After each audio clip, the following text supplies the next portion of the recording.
In other news we're tracking for you, there is relief at Cape Town International Airport this afternoon as the last group of young footballers stranded in Europe are finally coming home. 15 players, one coach from the BT Football Academy are due to touch down just after 2 o'clock this afternoon, ending a frustrating and stressful delay that left 28 players stuck overseas after they took part in a football cup there. What was meant to be a 10-day tour turned into a logistical ordeal, with parents left scrambling for answers and children stranded far from home. Vaylen, Kirtley was at the airport, is at the airport to meet them. Vaylen, good afternoon. Some children, in their early teens, you can just imagine the stress for the parents of, say, a 13-year-old being stuck so far away with no way to come home.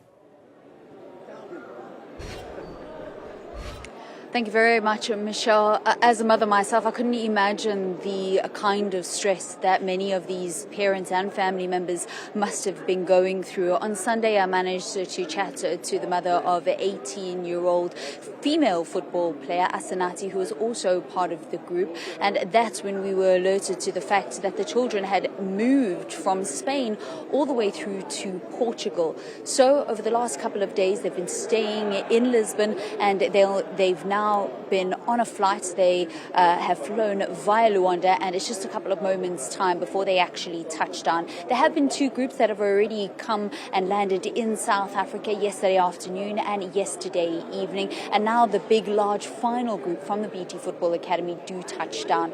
Joining us now is Mary-Ann van Heerfo, who is the grandmother of 17-year-old Michael Donosti. A very good afternoon to you. Thanks for chatting to Newzroom Afrika. This must be absolute relief for you. Absolute relief, happiness, disbelief. Yes, I can't think of any other words. It's just amazing that at last our lost kids will touch down within minutes. So it's just relief from all over. It was exactly a week ago when you and the parents of Michael received the message that, in fact, your children, your grandson, will not be coming back to South Africa when they were expected to. Can you just explain the kind of whirlwind that you guys were in and the search for answers?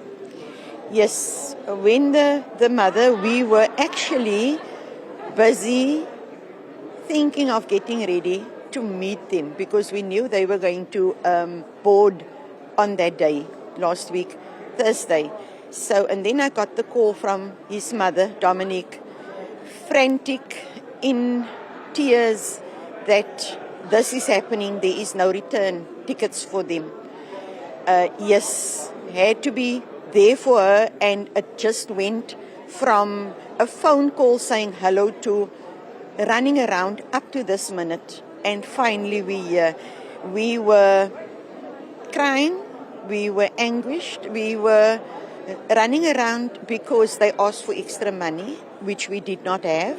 We were running around thinking of ways to get that money. And also when everything sinked in, we were thinking, because something is very wrong here, we need to stop with that money and we need to get everybody together. And from there, I was on the group of the parents, and yes, I tried to contribute. I went to social media. People that has their followers came aboard, and everything escalated to Tracy Lang and whoever, all the other stakeholders. We just want to say thank you, because since Sunday, when they came aboard, we could sort of slowing down and see a little light, and the light getting brighter at the end of the tunnel by every hour. So thank you to all those stakeholders. But we were in, I don't know, I don't have the words. I don't have it.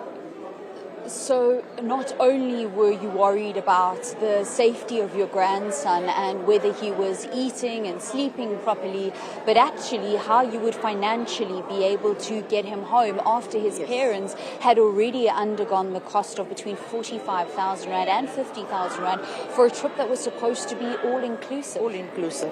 An all-inclusive trip. We paid in 48,500, his mother. So that should have brought him home to us. So yes, in the end they got the money, the extra 15,000. But to us it was also not just about Michael, because he was part of a team. So it was also the other kids. And that is what we put in all our energy to help everybody. And I can say that Michael's words to us when we said we've got money for him, his words was, I'm not coming home. What about my friends? That is how close they were as a team over there. So that is why he's in the last group. We are very proud of him. And you were here at the airport yesterday as well, even though Michael wasn't a part of those groups, to welcome those other children and coaches that did arrive? Yes. An injury to one is an injury to all. My child is your child. I didn't fight alone on the group for Michael alone. We fought together. We took hands. I made friends on that group. I can speak to them as if I know them long. So yes, I made new friends. We were mothers. We were grandmothers. Taking hands. Praying to God. We gave him all the glory every morning. And we put our children under his blood every morning before we started chatting. And we believe that he listened to us. So we give God all the glory of bringing our children home through the various stakeholders. But I will do it all over. We were not fighting individual. We were fighting as a unit. That is why we were here yesterday, those that could. And last night we were here all alone. It was just our parents. It was the last flight for the night, so we were all alone. It was so amazing. Undescribable. I know there's a lot of happiness and relief for today. Just a couple of moments' time, we're going to be seeing those children and their coach, Jesse, actually walking through the gates. But how much anger and frustration is there with the organizer of BT Football Academy, who was supposed to ensure that this all went smoothly, that the children were, number one, safe, but that they were able to get not only there and play football in the Donosti Cup, but also return home? That I cannot even tell you from a scale 1 to 10 or scale 1 to 100, the anger.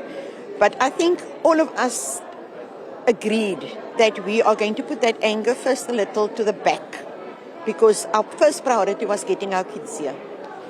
But yes, I can say it on TV. We are busy with him. We might not have all the route, or we might not have the money. We don't have the finances. But I think South Africa is behind us.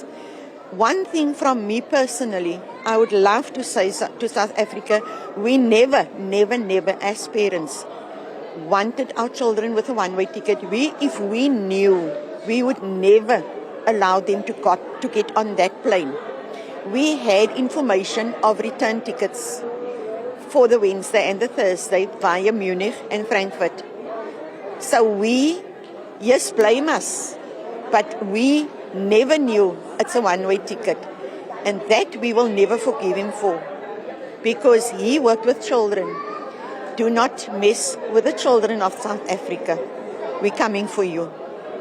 Marianne van der Heever is the grandmother of Michael Germany. Thank you very much. One of the children that has been stranded in Europe as part of what was, Michelle, over the weekend, a total of 28 people, 3 coaches and 25 children made up of boys as well as girls.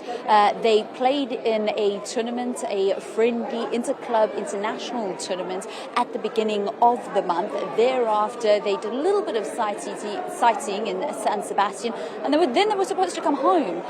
Instead, those that weren't able, whose parents weren't able to fund what was now a void return ticket, then had to pay extra. And if you weren't a part of that, they then were stranded there. And it's been donors that have helped to pay the return tickets of these children. The last group of 16 arriving in just a short while, Michelle.